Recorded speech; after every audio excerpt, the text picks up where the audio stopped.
Pode fazer, se quiser, a oração. Obrigado, gente, por mais essa tarde. Então, vamos lá acalmar nossos corações. Vamos agradecer a Deus por mais essa oportunidade. Obrigado, Senhor, por cada uma dessas pessoas aqui conectadas online, em busca do melhor saber sobre a Tua vontade, sobre os Teus ensinamentos. Abençoa-nos hoje, Senhor, nesse momento de estudo e reflexão. Abra nossa mente, o nosso coração, para entender um pouco mais os ensinamentos que André Luiz nos traz através de suas obras. Abençoa o lar de cada um, visita cada um nesse momento e nos prepara para esse estudo. Muito obrigado, Pai. Amém. Amém. Amém. Acho que hoje nós vamos começar o capítulo 11, né? Não faço ideia. É o 11. E aí eu vou agora fazer o share da screen, tá? Espera aí. Deixa eu só tirar aqui a gravação. Share. Window. Aí eu vou pegar aqui o capítulo 11. Meu Deus, onde é que está, Senhor? Aqui. Vocês estão vendo? Sim. Tá, então tá. E o tamanho, tá bom? Ou quer maior? Maior, por favor. Tá. Peraí. Maior. E Tá agora? legal. Tá bom? Obrigada. Tá ótimo. Então Vocês tá. gostaram assim, gente? Quem gostaria de ler? Eu posso começar e depois passo a pasta. Tá legal. Então, é assim, interseção. Certa noite, finda a dissertação que Alexandre consagrava aos companheiros terrenos, meu orientador foi procurado por duas senhoras que foram conduzidas em condições especialíssimas àquele curso adiantado de esclarecimentos, porquanto eram criaturas que ainda se encontravam presas aos veículos de carne e que procuravam o instrutor temporariamente desligadas do corpo por influência do sono. A mais velha, evidentemente espírito mais elevado, pelas expressões de luz, para onde é que eu vou? De luz em que se via rodeado, parecia muito conhecida e estimada de Alexandre, que a recebeu com indesculpáveis demonstrações de carinho. A outra, porém, envolvida num círculo escuro, trazia o semblante lacrimoso e angustiado. Oh, meu amigo, clamou a entidade mais simpática. Olha, desapareceu daqui. Só um minutinho que eu fui abrir para... Eu tenho o livro. Quer que eu Boa continue? noite, querida. Boa noite. Não, o que eu estava dizendo, eu tenho o livro. Ah, tá. Oh, meu amigo, exclamou a entidade mais simpática, dirigindo-se ao benévolo orientador, depois das primeiras saudações.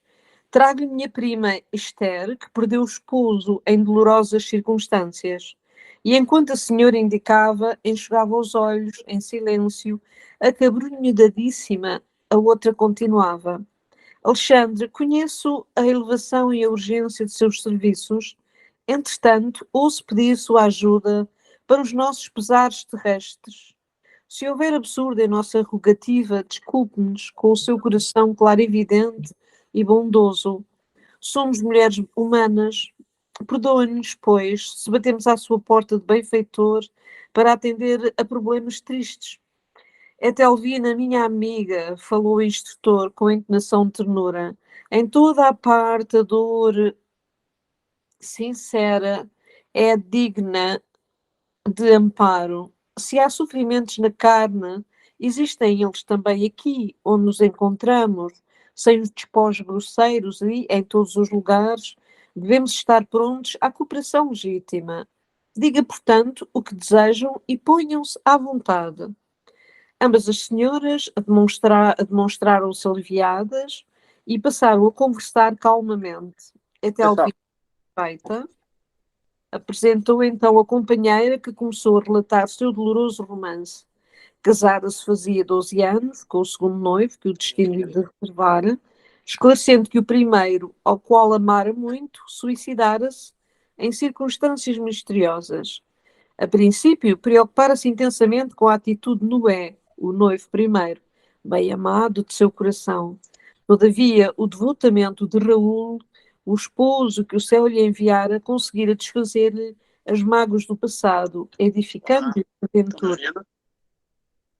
Tá tudo bem, José? Sim, poderia explicar aí a situação, por favor? Então, pelo que eu estou entendendo, eles estavam numa reunião e essas duas senhoras chegaram em desdobramento do sono, né? Uma delas já era conhecida do instrutor Alexandre e parece que frequentemente ela fazia isso, e dessa vez ela trouxe uma amiga, né? Etelvina. Sim. Não, o nome dela era Etelvina, e ela trouxe a amiga, né? A Esther. A Esther, que estava precisando de ajuda, né? Sim, porque perdeu o esposo em circunstâncias dolorosas, mas havia algo. Porque no começo é que ele fala Alexandre. Hã? O Alexandre, ele tá desencarnado ou ele tá encarnado? Não, isto é no plano espiritual já. É tudo no plano espiritual? O Alexandre, eu não tenho acompanhado os estudos de quinta-feira muito, mas eu acho que ele é um instrutor, né? Um benfeitor espiritual. Pelo que eu estou entendendo só. E essas duas senhoras, em desdobramento do sono, foram até ele, onde ele está com outras pessoas também, né? E elas foram conduzidas em condições especialistas, né? Especialíssimas. Sim. Elas eram criaturas que ainda se encontravam presas ao veículo da carne, isso mesmo, e procuravam um instrutor temporariamente desligadas do corpo por influência do sono, isso. E a mais velha, evidentemente, né? Espírito mais elevado, que foi a que levou a amiga, né? Ele percebeu isso pelas expressões de luz, né? E parecia que já era conhecida do Alexandre, né? E falou com ele, né? O meu amigo, né? Dirigindo-se ao benévolo orientador, que ela trouxe a amiga, a prima dela, né? A Esther. Eu perdi aqui na hora que a Hélia leu, eu perdi, desculpa. Ela trouxe a prima que perdeu o esposo, que havia perdido o esposo, não sei quando, mas já tinha se casado por conta de suicídio, ele se suicidou. E ela casou novamente com o Raul, que era muito bom para ela. Aí a Hélia parou de ler, então eu não sei até onde... Desculpa, Hélia, eu perdi o que você falou, agora eu entendi. No início eu explicar a situação. Tá. Onde é que nós paramos, Hélia? O que eu acho que é importante também realçar eu acho que é importante realçar que aqui neste texto se percebe que a Esther estava muito constrangida por estar a incomodar com as suas questões românticas o Alexandre, e ele deixou muito claro que, tal como na vida terrena, lá em cima, as pessoas têm muito prazer, os seres têm muito prazer em se ajudarem e funcionam de maneira igual. As pessoas têm, às vezes, momentos de maior proteção, podem ajudar os outros. E é o que ele estava-se a propor, ajudá-la, para ouvi-la e para aconselhá-la e para acarinhá-la. Disse que ela estava acabrunhadíssima, né? Estava acabrunhadíssima, sim. Então ela veio pedir ajuda para os pesares terrestres, né? Para questões da Terra. Era. Então somos mulheres humanas, perdoe-nos, pois se batemos a sua porta de benfeitor para atender a problemas tristes, né? Ponham-se à vontade, diz ele no final, ponham-se à vontade. Isso. Aí ele disse, minha amiga, né? Com uma entonação de ternura, a dor sincera é digna de amparo, né? E há sofrimentos na carne e em todos os lugares. Sim. Né? E está pronta a cooperação legítima. E aí ele se prontificou a ajudar. Acho que agora você pode continuar lendo de ambas as senhoras, Hélia. Ambas as senhoras, sim, também me parece. Ambas as senhoras demonstraram-se aliviadas e passaram a conversar calmamente. Até Alvina, satisfeita, apresentam então a companheira a relatar seu doloroso romance. Casada-se fazia 12 anos, com o segundo noivo, que o destino lhe reservara, esclarecendo que o primeiro, ao qual amara muito, suicidara-se em circunstâncias misteriosas. A princípio, preocupara-se intensamente com a atitude de Noé, o noivo primeiro, bem amado de seu coração. Todavia, o devotamento de Raul, o esposo que o céu lhe enviara, conseguiram desfazer-lhe as mágoas do passado, edificando-lhe a ventura conjugal. Portanto, basicamente, ela era feliz também com o marido, mas este caso era com o amor primeiro, não é? Que se suicidou. Uhum. Conjugal com amoroso entendimento. Haviam recebido 3 filhinhos da providência divina, portanto, o casal, e viviam em harmonia completa. Raul, com quanto melancólico, era dedicado e fiel. Quanta vez a desejar a balsamizar-lhe em vão as chagas recônditas. O companheiro, todavia, nunca se lhe revelara plenamente. Apesar disso, a existência corria venturosa e calma no santuário da mútua compreensão. Não obstante, porém, viverem para o desempenho das sagradas obrigações domésticas, apareceram inimigos ocultos que lhes haviam subtraído a felicidade. Raul fora assassinado inexplicavelmente. Ambos anónimos recolheram. Raul é o marido, não é? Sim, o novo marido foi assassinado, né? Misteriosamente, né? Sim. Raul fora assassinado inexplicavelmente. Amigos anónimos recolheram-lhe o cadáver na via pública, trazendo-lhe a casa a terrível surpresa.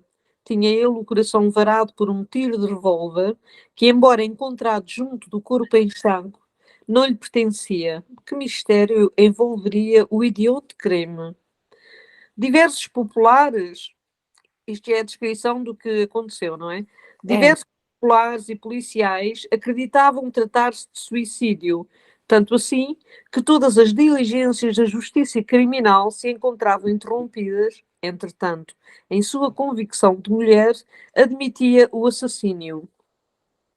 Que motivos conduziram um homem probo e trabalhador ao suicídio sem causa?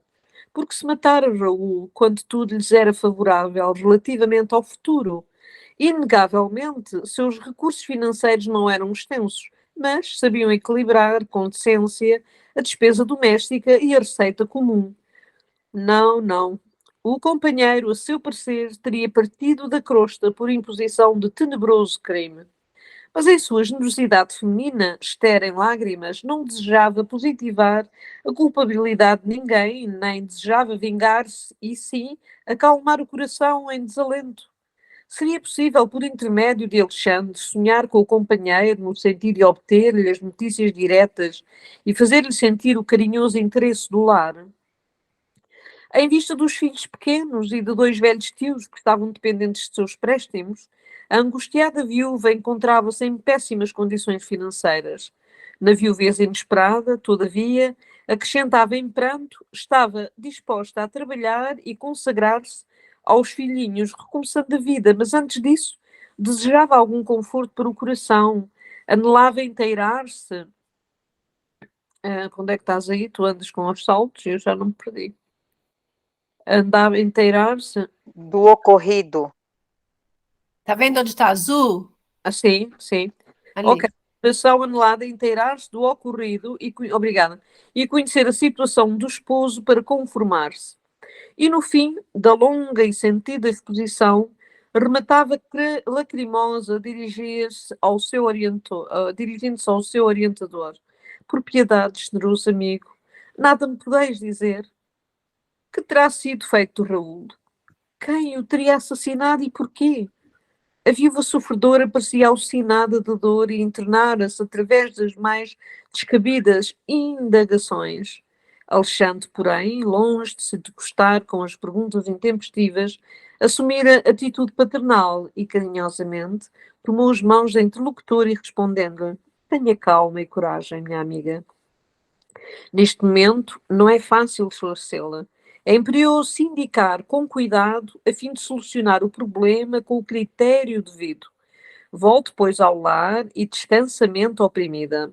Ansiedades existem que não se curam à força de raciocínios do mundo. É indispensável conhecer o refúgio da oração, confiando-as ao Supremo Pai. Ampare-se à fé sincera, confie na providência e veremos o que é possível fazer no setor da informação e do socorro fraterno. Examinaremos o assunto com atenção. Portanto, ele foi receptivo, mas pediu-lhe calma, oração e fé, na verdade, não é? Não era o momento ainda, né, dela descobrir o que aconteceu. Exatamente. Ambas as senhoras teceram ainda alguns comentários dolorosos em torno do acontecimento e despediram-se mais tarde com palavras de gratidão e conforto. A sós comigo e sentindo, talvez, a minha necessidade de preparação e conhecimento, o orientador explicou. Nossos amigos encarnados muitas vezes acreditam que somos meros adivinhos e, pelo simples fato de nos conservarmos fora da carne, admitem que já somos senhores de sublimes dons divinatórios, esquecidos de que o esforço próprio, o trabalho legítimo, é uma lei para todos os planos evolutivos. Isto aqui é importante, não é? Porque uma pessoa leiga tem sempre tendência para pensar que os espíritos, ou quem contém os espíritos, são tipo adivinhos e que sabem tudo e que têm respostas para tudo, e não é? Há sempre essa vaga impressão, não é? É interessante, né? Nossos amigos encarnados, legítimo, os planos evolutivos. Mas sorrindo paternalmente acrescentou, entretanto, é forçoso considerar que nós outros, quando na crosta, em face das mesmas circunstâncias, não procederíamos de outra forma. No dia imediato, porque podia eu dispor de mais tempo, convidou-me Alexandre a acompanhá-lo até à residência de Esther. Tomaria o lar da interessada como ponto de partida para as averiguações que desejava levar a efeito. Aí ele parece que ele não sabe, né, da história. Ele vai investigar primeiro, antes de Exatamente. Vai investigar, e está a encontrar o cenário indicado para começar essa investigação. Ele pediu para acalmar o coração porque ele não tinha resposta, na verdade. Exatamente. Exato. Como poderei? Não seria mais prático invocar diretamente o esposo desencarnado através de nossos poderes mentais? Raul poderia, desse modo, ser ouvido sem dificuldade, observando-se posteriormente o que se poderia fazer em favor da viúva. O instrutor, todavia, sem desprezar minha ideia, considerou. Sem dúvida, esse é o método mais fácil e, em muitos casos, devemos mobilizar semelhantes recursos. Entretanto, André, o serviço intercessório, para ser completo, exige alguma coisa de nós mesmos. Concedendo à nossa irmã Esther algo de nosso tempo e de nossas possibilidades, seremos credores de mais justos conhecimentos, respeito à situação geral, enriquecendo simultaneamente os nossos valores de cooperação. Quem dá o bem é o primeiro beneficiado. Quem acende uma luz, é o que se ilumina em primeiro lugar. Será? Enfim. Sim, com certeza. Se você acende, vamos pensar logicamente, você acende uma luz, não é, primeiro ela ilumina você que está acendendo, né? Não sei, se você estiver ao meu lado, somos as duas iluminadas da mesma maneira. Sim, está do lado, sim, com certeza. Mas o que quer dizer aqui é que... É simbólico, é simbólico. É simbólico, isso.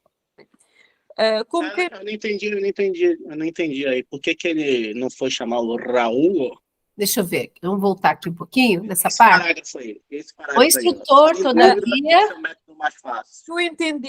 Eu entendi que ele não foi chamar o Raul porque gostaria de estar no âmbito mais na verdade, no caso, no cenário do crime, lá na casa da Esther, portanto, da mulher, para poder também saber muito mais o que é que aconteceu, para ser mais suportado pelas causas reais, por aquelas coisas que, quando nos aconselham também quando ouvimos um barulho, pensamos logo que é um espírito. Não, certifica-se do vento, certifica-se se a janela está fechada, portanto, para recolher pormenores concretos, para poder abrir mais a mente, não é?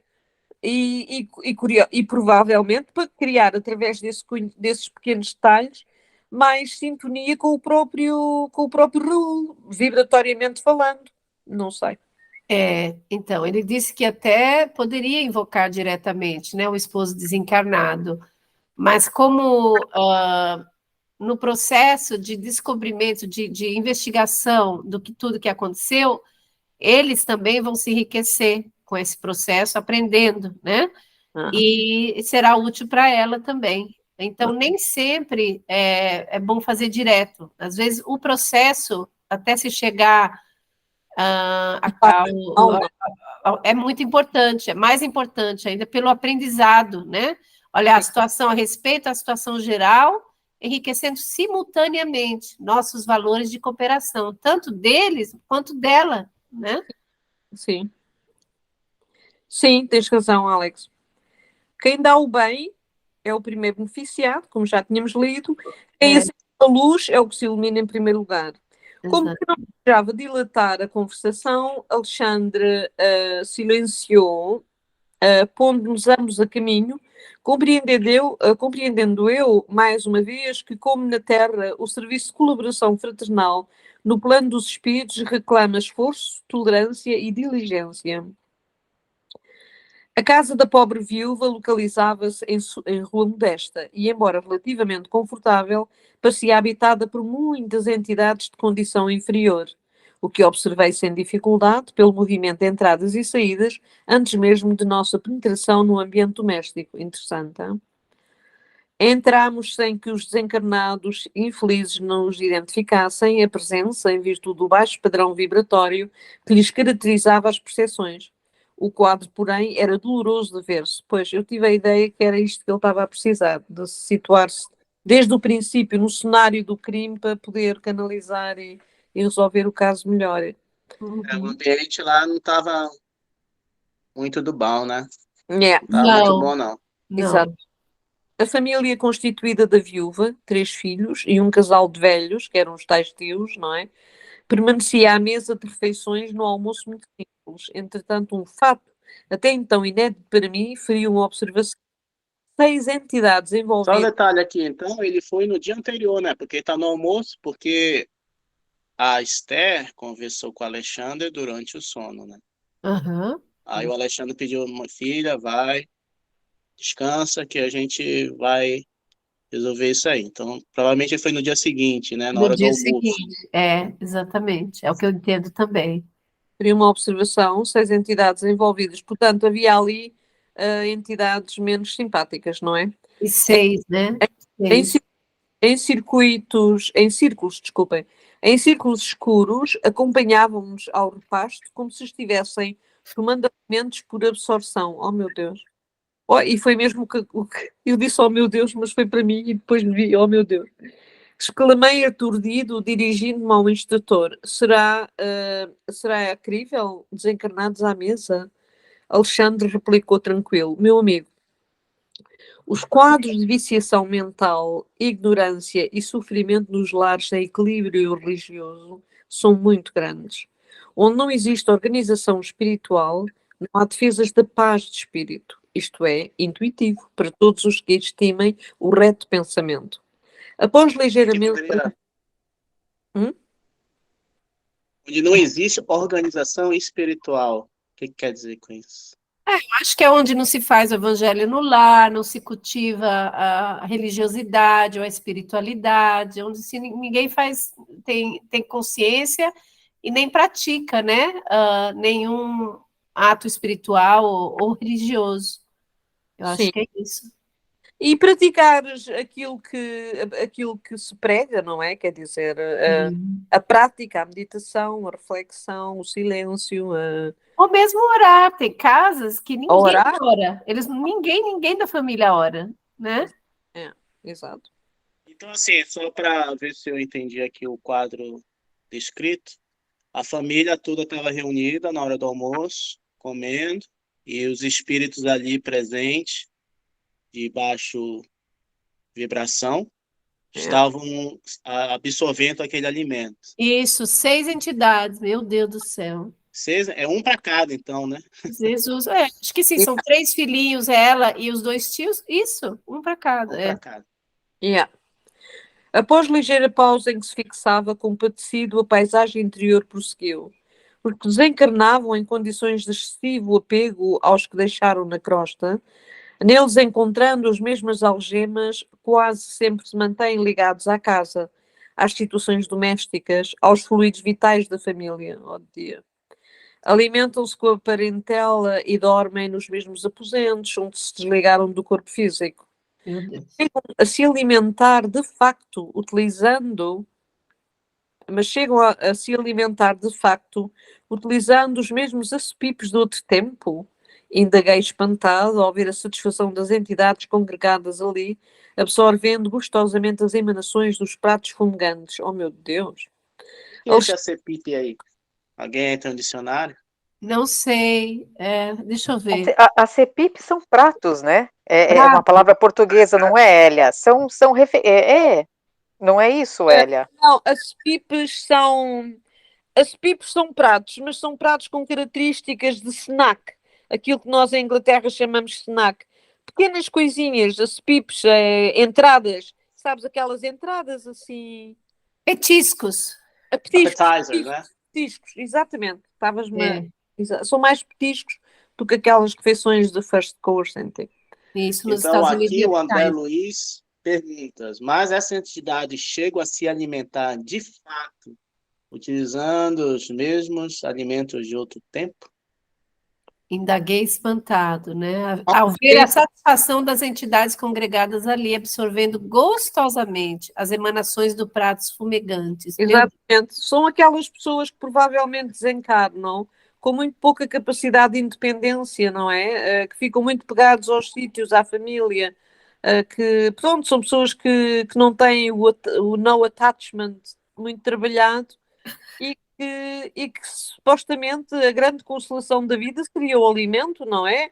Estar ali rodeado da família, comerem nas mesas. As mesas são prazer, Então, grande satisfação. Não, se calhar não é, com outras, ficaram pegados ali àquilo. ok, com muita frequência, nas reuniões mediúnicas, nossa, aparecem espíritos que estão desejosos de comer Pois, guloseimas, reclamando muito que onde eles estão é uma sopa sem gosto, é. mas assim, direto a gente tem isso aqui. É mesmo, é? É, Comida de hospital, comida de hospital.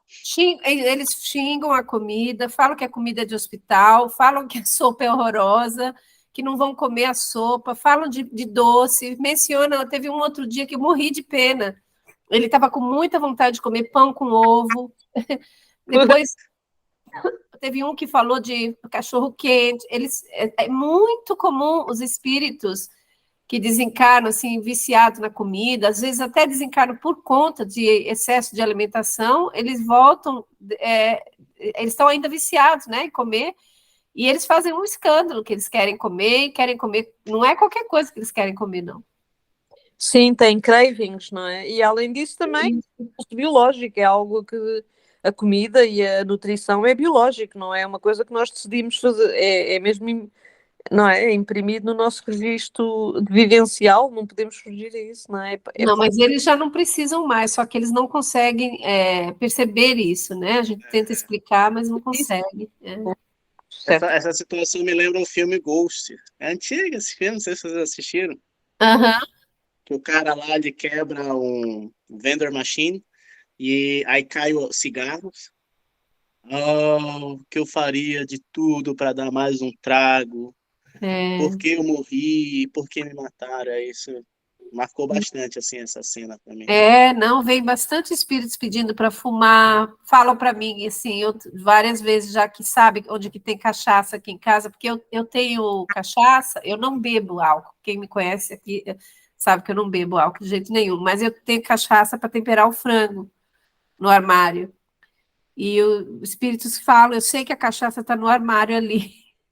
Caraca, sério? Falam e aí quando eu explico que a cachaça é para temperar o frango, eles ficam muito bravos, muito bravos.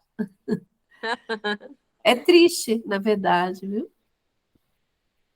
Ora bem, então vamos continuar. Querem continuar ou alguém quer continuar a ler? Vamos continuar, né? Alexandre, Paula, você quer continuar? Eu continuo. Onde nós paramos? ok. Alexandre Ele fala, mas sorriu e chega a se acrescentou. alimentar de fato, utilizando. Aí Alexandre sorriu e acrescentou, e vai explicar, né? O que o Luiz, o André Luiz perguntou se ele realmente se alimenta. Agora o Alexandre vai explicar. Uhum. Tanta admiração somente por vê-los tomando alimentos pelas narinas? E nós outros?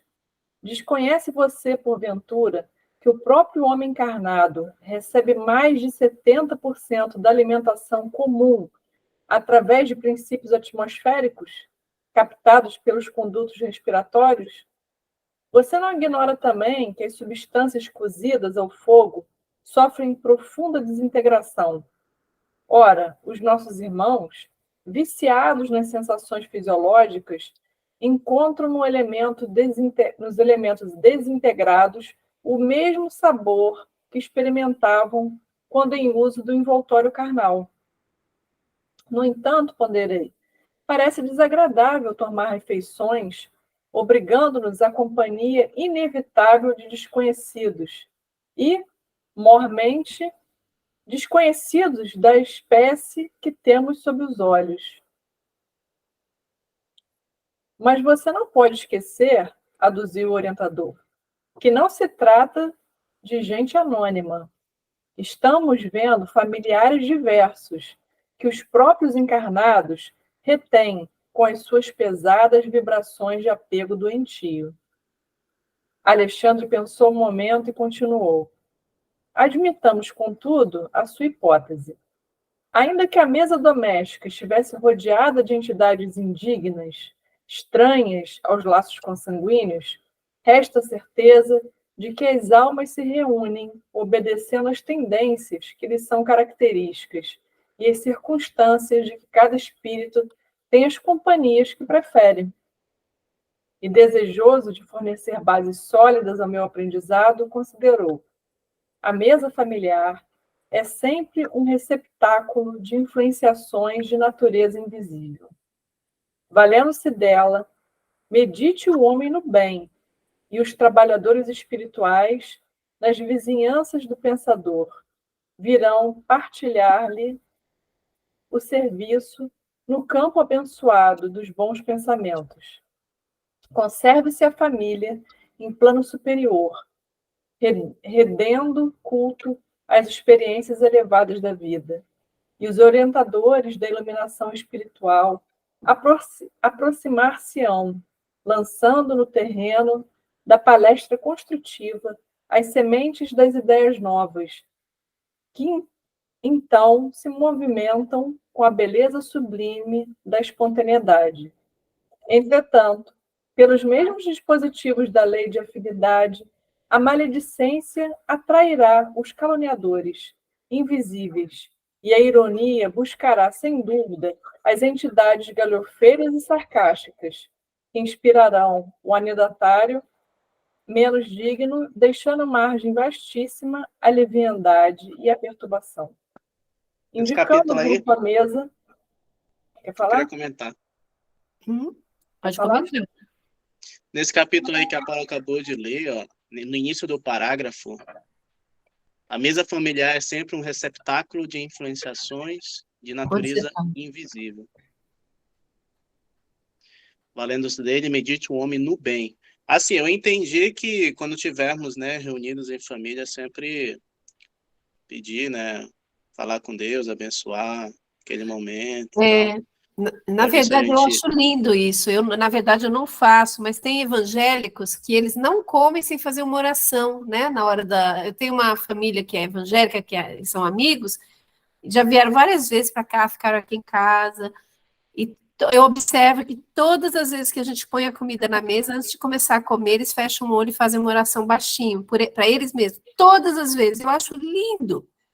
Só que eu não tenho esse hábito de fazer, aí eu fico toda sem graça, e eu acho tão bonito, mas é um hábito, né, que você tem que persistir. Eu acho isso também muito interessante. Eu, por exemplo, por causa disso, porque ninguém faz, não faço, mas eu, antes de começar a comer, silenciosamente e dentro de mim, não faço grandes orações, mas agradeço sempre a todas as pessoas envolvidas na produção daquele alimento e que sejam abençoados os momentos em que estamos a comer e a jantar ou a almoçar. Eu faço sempre isso assim, muito rapidamente, estou muito habituada a esse silêncio antes de comer, seja onde for. Eu não faço, vou falar que eu não faço, porque eu não lembro, mas às vezes, eu já me peguei várias vezes olhando para o prato, pensando, olha que bênção, a gente poder comer uma comida dessa, e isso é uma forma de agradecer, e até comentar assim, olha, é tão bom, né, fazer uma comida e dividir e tal. Mas eu acho muito... Se tu pensares no esforço, no tempo, sabe-se lá em que circunstâncias é que a comida vai ter, toda aquela comida que nós comemos, teve envolvido tanta gente, tanto tempo, desde o primeiro momento da seed, não é? Da semente, até vir ao nosso prato, até à confecção do prato itself. Tanta gente, tanto esforço, muitas vezes tão infelizes que as pessoas estão a trabalhar, mal pagos, a produzir as coisas. Não sei, eu tenho essa consciência, por acaso. Sim, sim. E o que eu estou achando incrível também é o que ele disse, que a gente já, 70%, né, do que a gente ingere já é pela atmosfera, né? É incrível, eu fiquei assim, meu Deus, que coisa incrível. Eu ia comentar essa parte mesmo também, 70%. Olha, é muito 70%, se você parar para pensar. É muito. Nossa, quase 30% mais é 100% e a gente não precisa comer. É verdade, eu participei de um retiro, e dos encontros de uma ONG chamada Arte de Viver. Ela é da Índia. E aí o líder espiritual fala que, e eu acho que outros estudiosos falam também, que a nossa energia, a nossa força vem, uma das maneiras além do alimento, é a respiração. Então, saber respirar é importante para uma vida mais saudável. Então, as pessoas não sabem respirar. Então, esse grupo, esse líder espiritual, ele foca bastante em técnicas de respiração para a pessoa ficar mais disposta, dormir melhor, essas coisas. Eu aprendi com esse cara, mas eu vejo depois que eu comecei a estudar essa parte, eu vi que outros, né, médicos, pessoas desse ramo falam que respiração realmente é importante. Sim, a respiração, porque nós todos respiramos muito superficialmente, porque temos graus de ansiedade e de ansiedade fortes, uns mais que outros, mas estamos sempre mais ou menos neste sentido, assim, enfim, parece que nunca estamos tranquilos, e a respiração reflete-se muito nisso. É reflexo disso. Então nunca respiras profundamente, raramente respiras profundamente, o que é que faz com que o oxigênio não é levado através dos auréolas e dos pulmões, não é levado a todas as partes do corpo e sobretudo ao cérebro, não é? Se não respiras como deve ser, profundamente, calmamente, o oxigênio não irriga não irriga todo o processo, não é? Eu não sou médica, não sei anatomia a esse ponto do detalhe, mas também me parece muito lógico isso, não é? Com certeza. É lindo, e eu acho que a gente, então, poderia comer bem menos, né, do que a gente come. Essa é a questão também, Eu penso que as pessoas, vocês se repararem, as pessoas que quando começam a ficar mais velhas, elas começam a comer muito menos. É como que se uma espécie de tempo exercesse alguma sabedoria num corpo mais velho e, portanto, a comida fica menos necessária, não é? Assim como a comida, o sexo, o exercício, muitas outras coisas, não é? Que criam adrenalina e que mexem com as hormonas do bem-estar, são muito reduzidas para uma pessoa mais velha. E eu também sei, tal como tu, Zé, que quando se faz retiros profundos de meditação, que eu não conheço ninguém que faça mais que os monges, não é? Que os monges budistas, não, pronto, são os meus exemplos. Essas pessoas, mesmo no dia a dia, só comem uma vez no dia.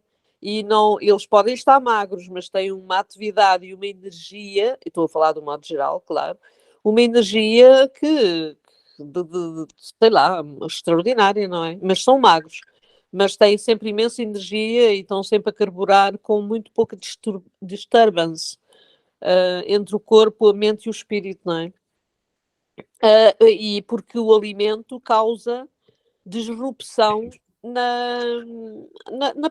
no próprio ki da pessoa, na linhagem dos chakras, não é? Porque todos nós comemos muito mal e muito mais que aquilo que precisamos. Com certeza. Você quer continuar, Paula? Sim. Onde foi, Paula, que nós paramos?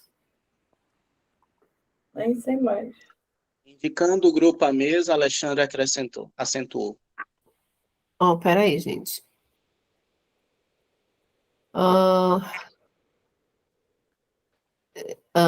indicando o grupo à mesa, Alexandre acrescentou? Eu não sei onde está. 35. Ok, achei aqui. Aqui. Aham. Aqui. Tá. Indicando o grupo à mesa, Alexandre acrescentou. Aqui, os tristes, inveterados, atraem os familiares desencarnados de análoga condição. E o vampirismo recíproco. Ouça você o que falam. Agucei meus ouvidos e, com efeito, observei que a conversação era das mais lastimáveis. Nunca pensei que viria a sofrer tanto neste mundo, exclamava a velha tia de Esther, queixando-se amargamente.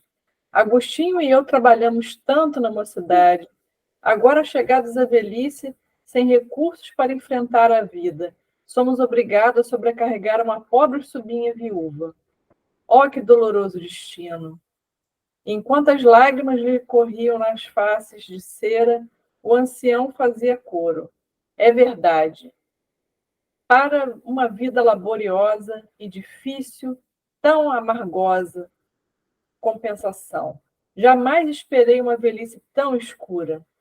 As entidades, vestidas em túnicas de sombra, ao ouvirem semelhantes declarações, pareciam também mais comovidas, abraçando seus velhos com fervor. A viúva, todavia, embora tristonha, acrescentou resignada. De fato, nossas provações têm sido cruéis. Entretanto, devemos confiar na bondade de Deus. Alexandre fixou nela toda a sua atenção e notei que na alma da viúva se fazia disposição singular. De olhos brilhantes, como se percebesse de muito longe a nossa influenciação espiritual, recordou o sonho da noite, de modo vago, acentuando. Graças à providência, amanheci hoje muito mais confortada. Sonhei que a prima Teuvina me conduziu à presença de um mensageiro celestial, que me abençoou o coração, aliviando-me as pesadas dores desses últimos dias. Oh, como rejubilaria se pudesse reconstituir esse sonho de luz. Ora, mamãe, conte-nos, exclamou a filhinha de 7 anos, presumíveis, que até ali se mantiveram em silêncio. A senhora de bom grado comentou. Minha filha, não se pode descrever as grandes sensações. Não me lembro precisamente de tudo, mas recordo-me de que o emissário de Jesus me ouviu com paciência e, em seguida, disse-me palavras de encorajamento e amor. Longe de me repreender, acolheu-me, bondoso, e, revelando divina tolerância, escutou minhas queixas até o fim. Qual médico abnegado? Inegavelmente, levantei-me hoje com outro ânimo. Estejamos conformados, pois Deus nos auxiliará. Logo que me refaça completamente, ganharei vosso pão com trabalho honesto. Tenhamos esperança e fé. Em face das afirmativas encorajadoras de Esther, os meninos entreolharam-se, sorridentes, enquanto os velhinhos calavam a amargura que lhes era própria. Desejei fazer-me visível aos companheiros desencarnados, sem luz, que se movimentavam no recinto, de maneira a palestrar com eles, sondando-lhes as experiências, mas Alexandre dissuadiu-me. Seria perder tempo, disse. E se você deseja beneficiá-los, venha até aqui noutra oportunidade, porque as cristalizações mentais de muitos anos não se desfazem com esclarecimentos verbais de um dia. No momento, nosso objetivo é diverso. Precisamos obter informações sobre Raul. Além disso, se nos valêssemos da hora, a fim de ouvir nossos irmãos desencarnados, presentes, verificaríamos de pronto que eles poderiam apenas relacionar dolorosas lamentações, sem proveito construtivo. E revelando-lhe desinteresse. Queria comentar aí, Paulo. Achei legal essa parte aí que ele fala... Cadê? De anos de... uma hora de conversa não ia mudar anos de... Cristalizações mentais. O último parágrafo, você leu? Acho que eu me perdi aqui. Olha, seria perder tempo aqui, ó. Olha aqui, tá vendo? No azul. Tempo disso, Diz, venha até você aqui deseja outra beneficiá-los? oportunidade. Isso. Que as cristalizações mentais de muitos anos não se desfazem com esclarecimentos verbais de um dia. É mesmo, né, gente? É, até na vida, né? A gente, você tem na uma vida pessoa isso, que né, quer dar um conselho e a pessoa super teimosa, bate na mesma tecla, bate, não escuta, né? Aí tem que apanhar, né? Cair, sofrer para aprender, né? É verdade. É isso aí. Não, eu só queria comentar isso mesmo. Tá. Tá ali, e revelando, né? E revelando o reduzido interesse pela conversação dos encarnados em vista do objetivo essencial do momento, considerou: procuremos alguns de nossos irmãos visitadores. Temos necessidade de informes iniciais para dar uma feição imediata ao nosso trabalho intercessório. Porque Alexandre demandasse outros aposentos, deixei igualmente a modesta sala de refeições, embora desejasse continuar observando. O instrutor, porém, não tinha muito tempo para gastar. Depois de rápidos minutos, fomos defrontados por uma entidade de aspecto humilde, mas muito digno, a quem Alexandre se dirigiu afavelmente. Meu amigo visitador em função ativa? Sim, para servi-lo, respondeu atencioso e o interpelado. O orientador expôs-lhe com franqueza e poucas palavras o que desejávamos. Então, o irmão visitador explicou-se razoavelmente. Conhecera Raul de perto, auxiliaram-o muitas vezes, prestando-lhe continuada assistência espiritual. Todavia, não pudera nem ele, nem outros amigos evitar-lhe o suicídio friamente deliberado. Suicídio? Interrogou Alexandre, procurando informar-se de maneira completa. A viúva acredita em assassínio. Entretanto, ponderou o novo amigo, ele soubera dissimular com cuidado. Meditara por muito tempo o ato infeliz. E no último dia, fizera aquisição de um revólver para o fim desejado. Alvejando a região do coração, atirou a arma a pequena distância, depois de utilizá-la cautelosamente para evitar as impressões digitais, e, desse modo, conseguira burlar a confiança dos familiares, fazendo-os supor tivesse havido doloroso crime. E chegou a vê-lo nos derradeiros minutos da tragédia? Indagou Alexandre Paternal. Sim, esclareceu o interlocutor. Alguns amigos e eu tentamos socorrê-lo, mas em vista das condições da morte voluntária, friamente deliberada, não nos foi possível retirá-lo da poça de sangue em que se mergulhou, retido por vibrações pesadíssimas e angustiosas. Permanecíamos em serviço com o fim de ampará-lo, quando se aproximou um banho de algumas dezenas... de algumas dezenas, que abusou do infeliz e deslocou-o facilmente, em virtude da harmonia de forças perversas. Como pode compreender, não foi possível arrebatá-lo das mãos dos salteadores da sombra, que o carregaram por aí. O instrutor parecia satisfeito com as elucidações, e quando vi que se dispunha a terminar a palestra, ousei perguntar: mas e a causa do suicídio? Não será interessante ouvir o visitador? Não, explicou Alexandre tranquilamente. Indagaremos do próprio interessado. Despedimos-nos. Determinada indagação, todavia, atormentava-me o cérebro. Não a contive por muitos instantes, dirigindo-me ao generoso orientador. Um bando? Mas o que significa? Interroguei. Alexandre, que me parecia agora mais preocupado, esclareceu. O bando a que se refere o informante é a multidão de entidades delinquentes dedicadas à prática do mal. Embora tenham influenciação limitada, em virtude das defesas numerosas que rodeiam os núcleos de nossos irmãos encarnados e as nossas próprias esferas de ação, levam a efeito muitas perturbações, concentrando os impulsos de suas forças coletivas. Porque fosse muito grande a minha estranheza, o instrutor aduziu. Não se surpreenda, meu amigo. A morte física não é banho milagroso que converta maus em bons e ignorantes em sábios, do instante para o outro. Há desencarnados que se apegam aos ambientes domésticos à maneira da era às paredes.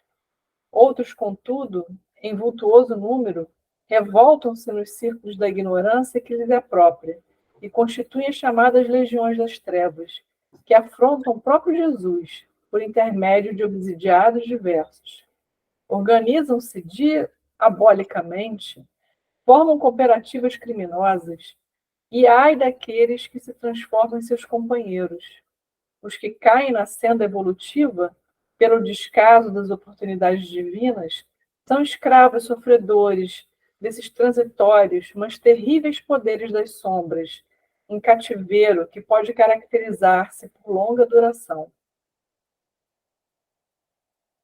Mas o visitador regional, como guarda desses sítios, inquiria espantado. Não poderia defender o suicida infeliz? Se ele fosse vítima de assassínio, sim, respondeu o instrutor. Porque na condição real de vítima, o homem segrega determinadas correntes de força magnética, suscetíveis de pô-lo em contato com os missionários do auxílio. Mas no suicídio previamente deliberado, sem intromissão de inimigos ocultos, como este, sob nossa observação, o desequilíbrio da alma é inexprimível e acarreta absoluta incapacidade de sintonia mental com os elementos superiores. Mas, indaguei assombrado, as sentinelas espirituais não poderiam socorrer independentemente? Esboçou Alexandre um gesto de tolerância fraterna e acentuou. Sendo a liberdade interior a panágio de todos os filhos da criação, não seria possível organizar precipitados serviços de socorro para todos os que caem nos precipícios dos sofrimentos, por ação propositada, com plena consciência de suas atitudes. Em tais casos, a dor funciona como medida de auxílio nas corrigendas indispensáveis. Mas e os maus que parecem felizes na própria maldade? Perguntará você naturalmente. Esses são aqueles sofredores perversos e endurecidos de todos os tempos, que, apesar de reconhecerem a decadência espiritual de si mesmos, criam perigosa crosta de insensibilidade em torno do coração. Desesperados e desiludidos, abrigando venenosa revolta, atiram-se à onda torva do crime, até que um novo raio de luz lhe desabroche no céu da consciência. Faltam 3 minutinhos, Alex. Então, falta muito? Vamos ver o assunto. Falta pra caramba. Então, acho que é melhor a gente parar aqui, né? Porque senão a gente vai atrasar muito e a gente continua na próxima semana o assunto aqui, né? Tá. Isso. Uhum. Deixa eu só ir lá. Ok. Muito interessante, né? Esse capítulo, muito interessante. Muita coisa nova, né? Muita informação. Muito bacana mesmo. Ariane!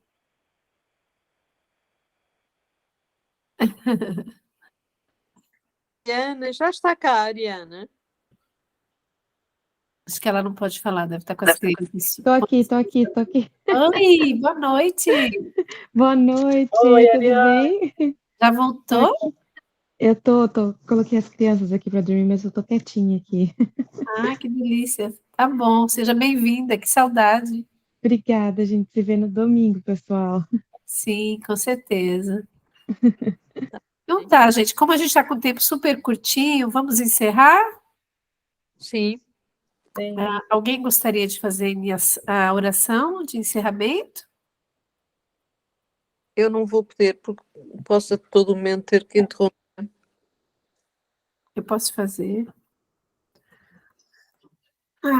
Vamos fechar os olhos, elevar o pensamento a Jesus, nosso Mestre, aos nossos benfeitores espirituais que gentilmente nos assistiram durante esse estudo, e agradecer por mais uma oportunidade de termos estado juntos, aprendendo e servindo ao plano espiritual. Rogamos a Jesus que nos auxilie a aplicar esses ensinamentos hoje adquiridos em nossas vidas diárias, em situações em que eles sejam adequados, requeridos. Pedimos a Jesus que brilhe a sua luz sobre nós e sobre todos os nossos irmãos que não puderam estar conosco hoje, que onde quer que estejam, recebam essa luz, recebam as bênçãos divinas e o amor do Criador. Que Jesus abençoe os nossos lares e que nós possamos nos manter em paz, calmos, serenos, em virtude dos desafios do dia a dia que podem surgir no decorrer do resto da semana. Que Ele nos prepare e nos proteja. Oramos também pelos irmãos desencarnados que aqui estiveram presentes, aprendendo conosco, os irmãos necessitados, que também possam receber a luz do Cristo, serem envolvidos na paz do Criador e no amor divino, e que esse amor os nutra e os fortaleça. E assim, com o coração cheio de gratidão e alegria, por mais uma vez cada um de nós conseguimos nos juntarmos, pedimos aos benfeitores espirituais e a Jesus, nosso Mestre, permissão para encerrarmos o estudo de hoje. Que assim seja. Obrigada, Alex. Amém, obrigada. Amém, obrigada. Alex, qual parar capítulo que é esse? Vou parar de gravar aqui, gente, espera aí. Agora, como foi que eu fiz para gravar? Espera aí, Senhor.